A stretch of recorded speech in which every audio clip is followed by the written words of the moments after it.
دماغك عم يتغير بكل مرة بتفتح فيها الموبايل، ومع الأسف مو دايما للأحسن، على العكس ممكن يكون للأسوأ وبشدة. بهالفيديو رح نحكي عن إدمان الإنترنت، مو بس الحكي الممل، لا على العكس تماما رح نحكي عن الحقائق العلمية والواقع اللي نحن عايشين فيه حاليا. حضروا حالكم لأنه رح تعرفوا بهالفيديو إذا أنتم مدمنين على الإنترنت ولا لا، وعلى الأغلب رح تكونوا مدمنين كمان مني وجر.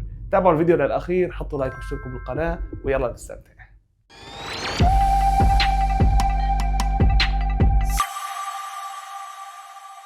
كلياتنا عنا هالعاده، بنفتح الموبايل وبنقول لحالنا يلا رح نعمل استراحه دقيقتين ثلاثه، وفجاه بنلاقي حالنا قضينا اكثر من 3 أو 4 ساعات بجلسه واحده.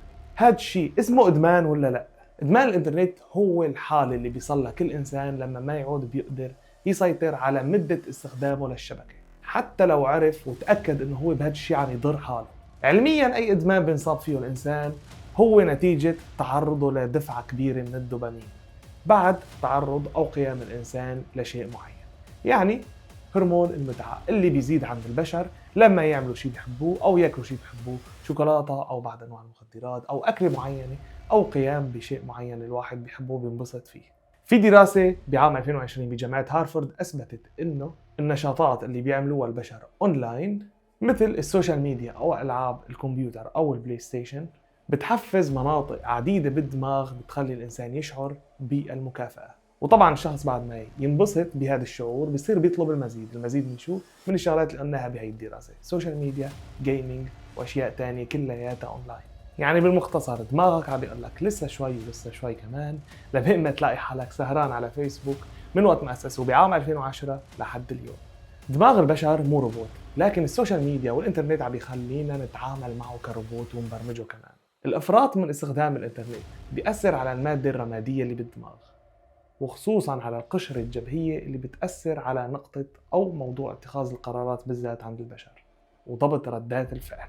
في دراسات تمت بكوريا الجنوبية أثبتت بالدليل القاطع إنه الناس المدمنين على الجيمينج والسوشيال ميديا كان عندهم نقص بنشاط هي المناطق بالدماغ مقارنة بالناس الغير مدمنين.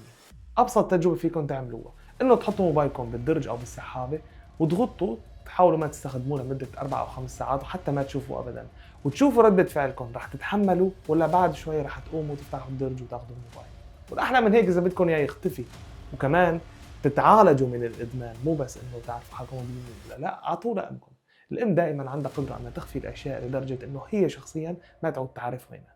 بعض الأعراض اللي بيعانوا منها الناس المدمنين على السوشيال ميديا وعلى استخدام الإنترنت: قلة النوم أو الاضطراب بالنوم، يعني النوم الغير كافي أو الغير مشبع. فقدان الإحساس بالوقت، هذا الشيء كتير مهم.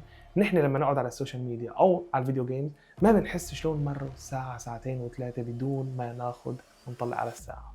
فقدان الإحساس بالوقت أحد أهم المشاكل والأعراض اللي بيعانوا منها مدمنين السوشيال ميديا والجيمنج. يعني نحن لما نمسك الموبايل ونفتح انستغرام أو أي بلاتفورم تاني على السوشيال ميديا ما بنحس إلا مرقة الساعة والساعتين دون أي شعور بأهمية وقيمة هذا الوقت اللي راح على الفاضي تقريبا. تجاهل وتأجيل المهام اليومية، دراسة، شغل أو حتى الروحة على النادي والتمرين. العصبية والتوتر أثناء أو بعد فقدان الاتصال. تخيل حالك عم تلعب أونلاين أي لعبة كانت، فيفا، باتلفيلد، كول أوف ديوتي، ببجي، وينقطع الإنترنت.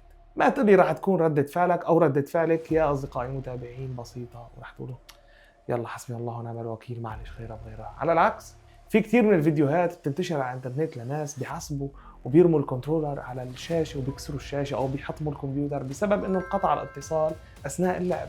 وهذا الشيء بيؤدي كمان لمشاكل أسرية تانية، غير إنه واحد فقط عصب على الجهاز اللي عم يلعب. في دراسة بريطانية تمت على 1000 شخص أثبتت إنه 53% من هالناس اللي تمت عليهم التجربة حسوا بقلق واكتئاب بعد انقطاع الانترنت عنهم لمدة يوم واحد فقط.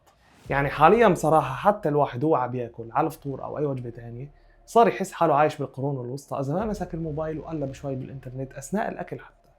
تخيلوا يا أصدقائي المتابعين إنه شخص يترك زوجته ويترك شغله ويترك حياته الاجتماعية بالكامل من أصدقاء وأقارب مشان فقط يتم أونلاين.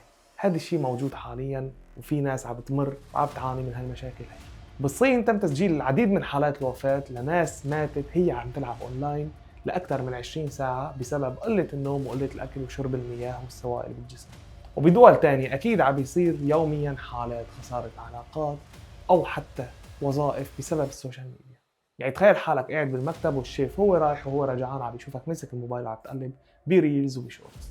ما احلاه يقول لك يلا حبيبي خذ راتبك وخليك عم تشتغل عنا وضيع الوقت على الموبايل. يعني كأبسط مثال انه لما نكون قاعدين ومجتمعين مع اصدقائنا واقاربنا بتلاقي كل واحد ماسك موبايله ومقضيه على السوشيال ميديا.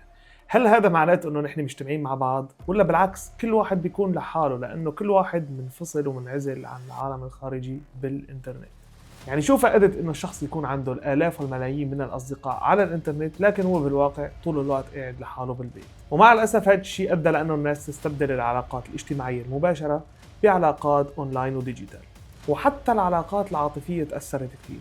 نسبة الطلاقات مثلا ارتفعت بسبب عدم تحمل احد الطرفين على الاقل المسؤولية الاجتماعية، او مع الاسف ببعض الحالات بسبب محادثات سرية مع اشخاص على الانترنت.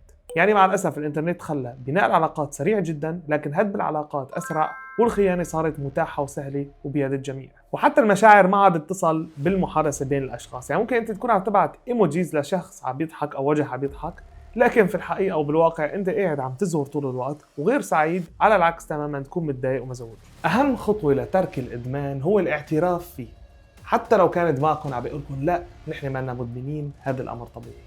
الدماغ بيحب يعيش براحة ويعمل الشيء اللي انت متعود عليه بدون ما يفكر ويشتغل زيادة عن اللزوم. جربوا على سبيل المثال تعملوا ديتوكس، او بمعنى اصح ديجيتال ديتوكس. تعملوا يوم محدد بالاسبوع او بالشهر بدون سوشيال ميديا وبدون انترنت. تخبوا الموبايل وتعيشوا حياة اجتماعية طبيعية مثل ما كنا عايشين من زمان. راقبوا مدة استهلاككم للموبايل. يعني إذا بتفوتوا على الإعدادات بأي جهاز سامسونج أو آيفون فيكم تشوفوا مدة تشغيل الشاشة أو مدة استخدامكم لبعض التطبيقات. فلتروهم وشوفوا أي تطبيق عم تقضوا عليه وقت طويل وحاولوا تخصصوا ساعات معينة أو أوقات معينة لاستخدامه فقط. استبدال الجلوس خلف الشاشات بأنشطة تانية ولو إنه صعب.